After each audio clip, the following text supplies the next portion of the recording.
大家好，欢迎来到我们的频道汪兔环游记，我是老刘。今天我们要聊一聊一种世界上最独特、最奢华的葡萄酒——冰酒，英文名叫 Ice Wine。你看到这个名字可不要误解，以为这就是葡萄酒加冰，这可是一种从葡萄种植到酒体酿造都极其复杂，被誉为液体黄金的一种葡萄酒。前面的节目我们带大家去了加拿大的冰酒节，冰酒甜美浓郁，口感醇厚，真的是许多人心中的梦幻饮品。感兴趣的小伙伴可以看一下我们前面的视频，我把前一期冰酒节的视频的链接放到描述里，大家自行去观看。但是你能想象，在冰天雪地的冬夜，每一瓶冰酒的酿造过程都充满了挑战和奇迹，都凝聚了大自然的恩赐和酿酒师的匠心。那么究竟什么是冰酒？而冰酒又为什么在加拿大如此知名呢？这一期节目我们就带大家走进一个冰雪覆盖的奇妙世界，探索这种被誉为液体黄金的珍贵佳酿。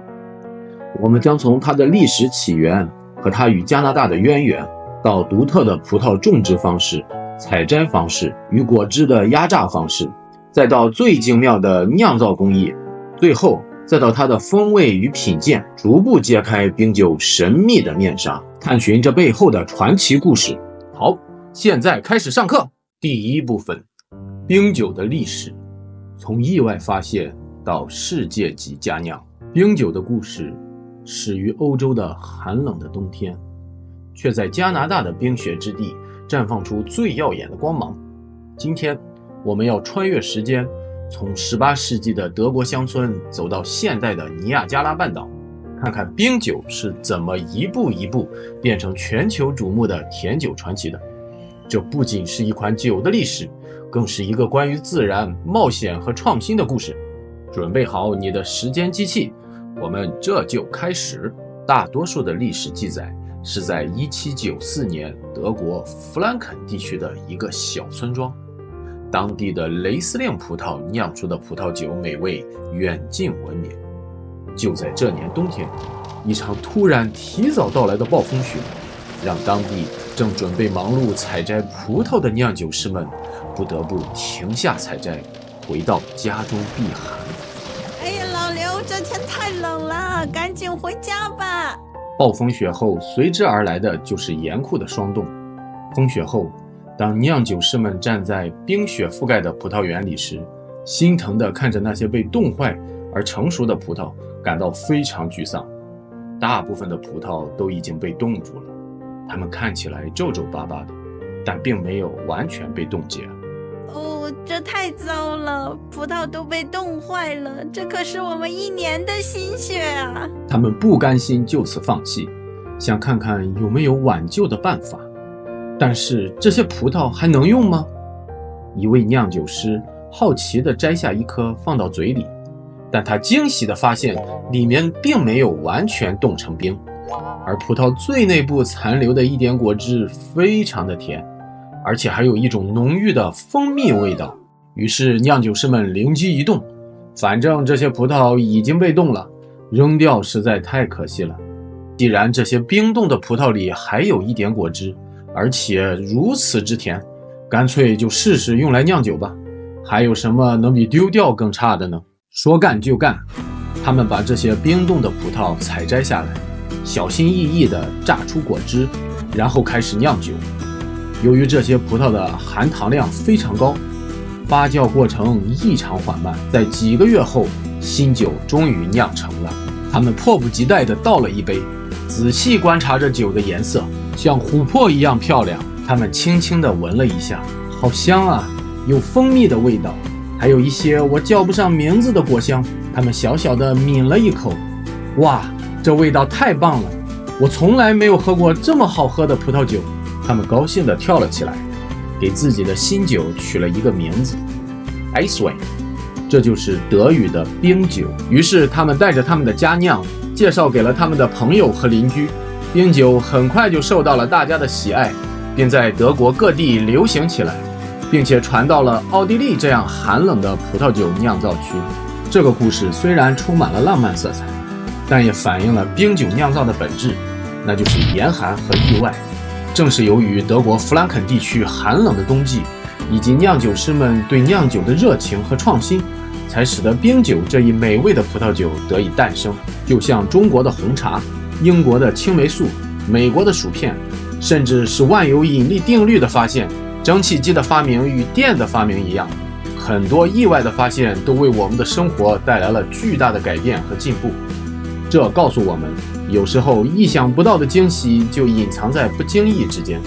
我们应该保持好奇心和探索精神，勇于尝试和创新，才能不断发现新的事物，为人类社会的发展做出贡献。由于冰酒的生产受天气的影响极大，最初只是偶然出现，属于靠天吃饭，并未成为主流酒款而被稳定生产，因为天气太不可控了。直到奥地利的哈夫纳家族声称他们在1971年首次刻意地酿造了奥地利的冰酒，而在此之前，所有的冰酒都是偶然形成的冰酒。1982年 Eiswein 才被正式写入德国的葡萄酒法，被正式授予与 Beerenauslese 同等的质量等级，也就是逐利精选甜酒，并逐步完善了它的采收标准。在这之后，在德国和奥地利各大酒庄就开始广泛而稳定地种植冰酒葡萄园，并规模化系统化生产冰酒，使其成为一种真正的高端甜酒。冰酒虽然起源于德国，但真正让它走向世界的是加拿大。冰酒的故事在20世纪跨越了大西洋，来到了加拿大尼亚加拉半岛。这个地方听起来是不是有点耳熟？你想的没错，就是那个著名的3大瀑布之一的尼亚加拉大瀑布地区。加拿大这片广袤的北国大地，因冰雪而闻名，因严寒而独特。冰雪不仅是加拿大的自然景观，也是加拿大的文化符号。想想看，加拿大人给人的印象是什么？比如冰球在加拿大诞生，这项运动迅速风靡全国，成为了国家运动。这里是冬季运动的天堂，滑雪、滑冰、冰球等运动深受人们喜爱。这个国家每年都会举办冰雪节，庆祝冬季的到来。加拿大拥有壮丽的冰雪景观，落基山脉的哥伦比亚冰川、尼亚加拉大瀑布的冰瀑都令人叹为观止。这些元素强化了人们的心理认知，使加拿大成为世界上最优质冰酒的代表。这就类似于当我们想起香槟，我们就想到世界顶级的起泡酒，而勃艮第地区则以世界顶级的黑皮诺著称。浪漫的波尔多创造出了世界上最优秀的赤霞珠和梅洛。在这片寒冷而纯净的土地上，严冬赋予了加拿大世界顶级冰酒的诞生条件。虽然这个国家在近年来才进入这一领域，但在几代酿酒师的努力下，人们已经迅速掌握其精髓，甚至已经做到了世界最好。这正是这里的人们对于冰雪的热爱的体现。加拿大冰酒的故事发生在20世纪70年代。一个叫卡尔·凯撒的28岁的年轻人，在1969年移民到了加拿大，并且计划在这里攻读化学学位后，立志做一名教授。凯撒从小对于葡萄酒有着深厚的感情，他在年轻时就在自己未来妻子的祖父葡萄园里帮助采收。刚来到加拿大的时候，凯撒带着欧洲人对于葡萄酒的品味，对当地甜腻简陋的葡萄酒感到失望，并且时常对安大略葡萄酒质量的低劣大加批评。这时他碰到了一位贵尔夫大学农业系毕业生唐纳德·齐拉尔多。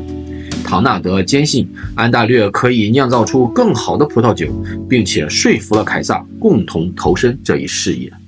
兄弟，我们一起干吧，这里一定能酿出世界顶级的葡萄酒。于是他们于1975年创办了50年来首家在安大略获得酿酒许可证的酒庄，这就是大名鼎鼎的云岭酒庄的前身。在1983年的夏天，一次凯撒热情的招待酒局上，凯撒与许多来自奥地利和德国的移民酿酒师谈论起了冰酒。凯撒与德国出生的葡萄种植者埃瓦尔德·赖夫达成了共识，他们决定在他们的葡萄园留出一部分葡萄藤，专门用于酿造冰酒，并且得到了许多酒庄的支持。虽然第一年因为鸟类的啄食只收获了很少量的冰酒，但这依然让人兴奋。次年，酒庄开始使用防鸟网。这就是冰酒的葡萄都冻了，然后他们一定要拿网把这个葡萄罩上，不然会被鸟吃。这使得凯撒在1984年酿造了约900瓶，每瓶375毫升装的冰酒。这款酒酒标上写着 Ice Wine Vidal（括号英文 Ice Wine），并于1985年12月1日上市，售价18.5美元一瓶。这款酒成为1986年多伦多 Intervin 国际大奖赛上唯一一款获得金牌的加拿大葡萄酒。5年后，他又在波尔多赢得 Grand Prix 金奖，这可是葡萄酒界的奥斯卡金奖。这成为首款在国际舞台上取得真正重要奖项的加拿大的葡萄酒。从此以后，加拿大的冰酒火了，连德国人都得承认，这帮新世界的家伙玩得真好。下一期，我将给大家介绍一下尼亚加拉地区的气候与土壤为什么能成为冰酒的完美摇篮，以及加拿大葡萄酒质量联盟 VQA 为了冰酒健康发展对于冰酒制定的严苛的标准。感兴趣的朋友们，希望你们能够点赞、关注、留言，鼓励我们。谢谢大家收看，我们下期再见。拜拜。